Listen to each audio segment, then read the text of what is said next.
Today's topic is finding side lengths of triangles using trig ratios. And today is May 6th.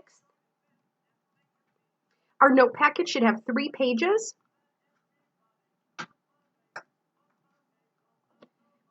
So let's talk about a couple vocabulary terms before we move on. The first is called the angle of elevation.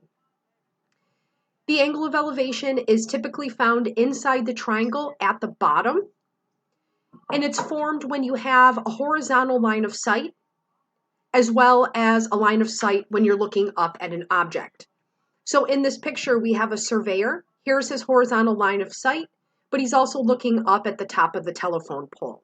So the angle formed by those two lines right here is our angle of elevation. The other term is called angle of depression.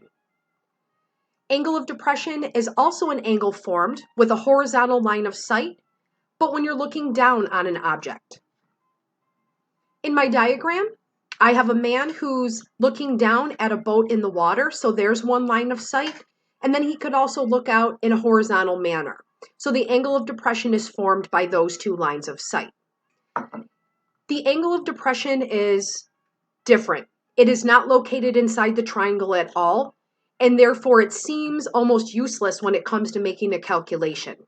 But if you notice, the horizontal line of sight that the man has and sea level act as parallel lines, and when he looks down, that line of sight is a transversal. So the angle of depression and the angle of elevation are actually alternate interior angles. So when we have angle of depression, we like to flip it down inside the triangle so that it is a usable measure. Remember, we need our calculator to be in degree mode before we perform any of these calculations. The procedure we're going to use to find a missing side is we want to take the information in the problem, identify the side that we need to calculate, and represent that with some kind of variable. Once you have the variable in place and any other relative information for the problem, we want to identify the correct trig ratio. So it could be sine, cosine, or tangent. Once we've chosen the right trig ratio, we're going to sub in all the pieces and parts, and then we're able to solve for our missing side. Today, we're going to want to convert our ratio to a proportion so that we can cross multiply and make the process easier. In example 1, they are asking us to find side BC to the nearest tenths. So they did provide one side and one angle measure. I'm going to label BC with an X. So now that I have everything labeled on my diagram, if you are standing here at angle A, X is the opposite and 10 is the adjacent. So the ratio that uses opposite and adjacent is tangent. When we write this, we're going to put tangent of 45 degrees, and it equals opposite X over adjacent 10. I'm going to put tangent of 45 over 1 and make a proportion so that I can cross multiply. So we're multiplying tangent of 45 times 10, and that equals 1x. At this time, when you put this into the iPad, it's going to put an open parenthesis around the 45. You need to close the parenthesis before you say times 10. Otherwise, you are going to get a funky answer that won't make any sense. So when we put this into the iPad, we actually get the value of 10, but the problem says to round it to the nearest tenths, so I did have to put 0.0 on.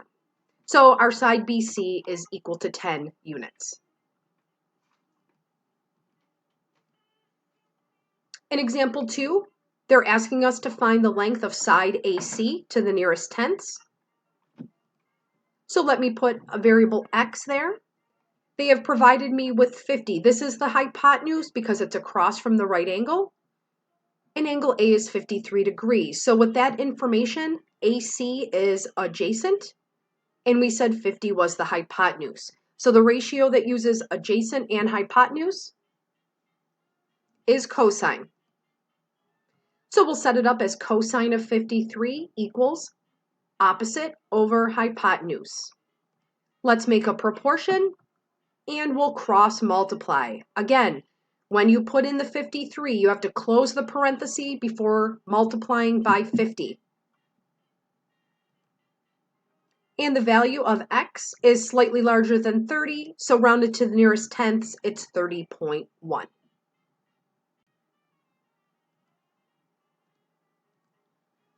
In example 3, we're looking for side BC to the nearest tenths.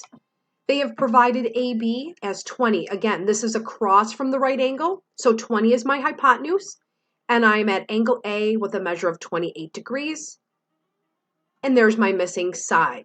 So if I look at this, x is opposite and 20 is hypotenuse. So the ratio using opposite and hypotenuse is the sine ratio. So we have sine of 28 degrees equals opposite over hypotenuse. We're going to convert to a proportion, and we're going to cross multiply. And we're rounding to the nearest tenths. So this has me rounded to 9.4. In example number 4, it tells me that BC is 10. They want us to find the length of AB to the nearest tenths. They did provide angle A. So AB is unknown, BC is 10. If you're here at angle A, 10 is opposite, x is hypotenuse. So opposite and hypotenuse. That is our sine ratio. What's interesting about this particular problem is when we set it up, I did it correctly, opposite over hypotenuse. You'll notice that the x is on the bottom. We haven't seen that in the other problems, and it's not that I did anything wrong. So we're going to make our proportion.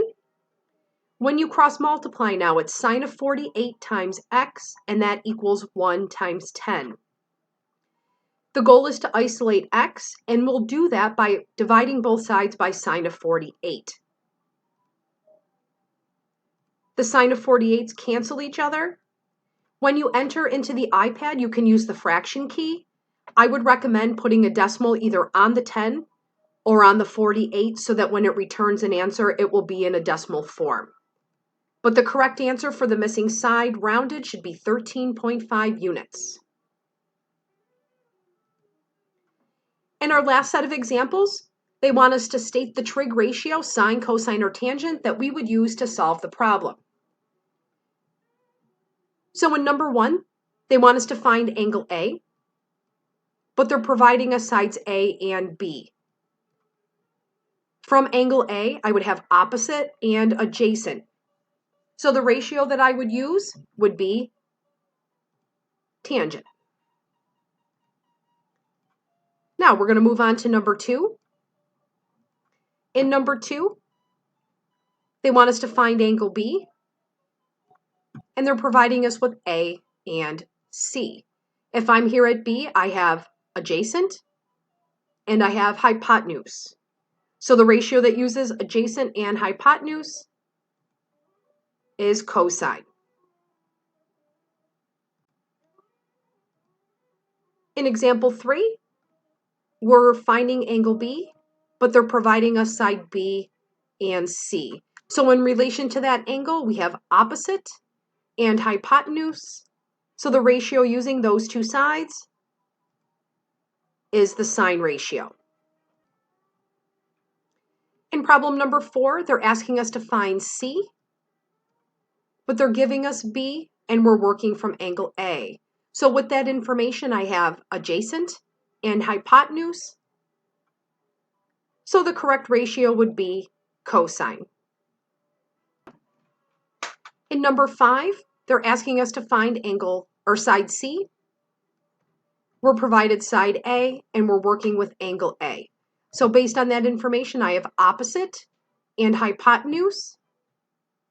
So the correct ratio, opposite and hypotenuse, is sine.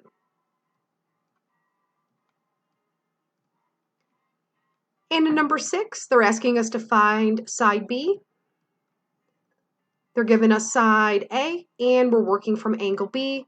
So this would be opposite and adjacent, and that uses the ratio of tangent. Tonight's homework is number 118. At the top, you'll see it says finding side lengths.